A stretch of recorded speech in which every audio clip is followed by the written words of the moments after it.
শক্তি প্রদর্শন করে কেউ ভোট কেন্দ্র দখলের চেষ্টা করলে কঠোরভাবে প্রতিহতের হুঁশিয়ারি দিয়েছেন জামাতের আমির ডাক্তার শফিকুর রহমান। এখন থেকেই ভোটের পাহারাদারি শুরু করার নির্দেশ দিয়েছেন তিনি।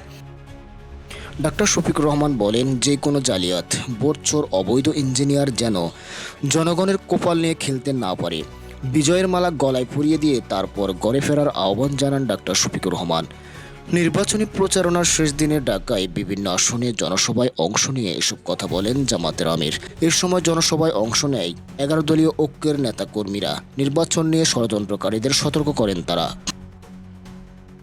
তিনি আরও বলেন, ভোটের মাঠে শান্তি ও শৃঙ্খলা বজায় রেখে জনগণের অধিকার রক্ষা করাই সবার দায়িত্ব।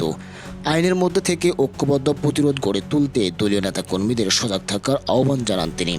যে কোনো অপচেষ্টা জনগণের শক্তিতে ব্যর্থ হবে এমন প্রত্যয় ব্যক্ত করেছেন জামাতের আমির। জনগণের অংশগ্রহণেই একটি অবাধ, সুস্থ ও গ্রহণযোগ্য নির্বাচন নিশ্চিত হবে বলে আশা প্রকাশ করেন তিনি।